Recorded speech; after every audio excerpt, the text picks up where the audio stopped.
Every lesson so far used datasets you could open in a spreadsheet. For the finale, let's break that ceiling. 5 million rows of device telemetry, opened, filtered, aggregated, and charted, all staying smooth on a laptop. Apps that choke on big data usually do one of two things. They try to draw everything at once, or they copy the whole dataset on every action. Staying fast is mostly about not doing those. And that's what Stratum is built around. The data grid is a native table, and it's virtualized. It only ever builds the rows you can actually see, recycling them as you scroll. 5,000 rows or 5 million, it draws the same tiny number, so scrolling stays smooth all the way down.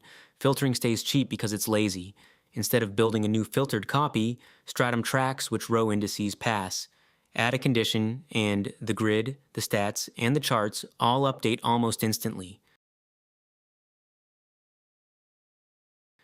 Group by works the same way. Summarize average temperature and battery by region and device type across all 5 million rows. And Stratum streams through the data once instead of making copies.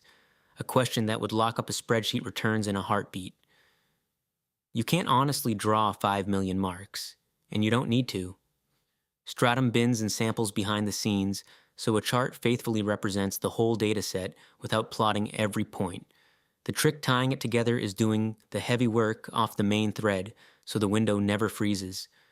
That's the quiet advantage of a real native app over to your browser notebook.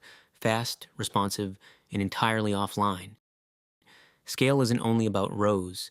The whole interface honors a text size preference, so you can scale the Chrome up for comfort without touching your data or report fonts. And that brings us full circle. Across 25 lessons, you've imported your data, wrangled it, explored it, tested it, modeled it, and now handled it at scale.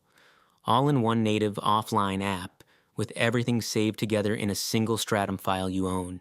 No subscriptions, no uploads, no notebooks. Thanks for following along. Now go open your own data.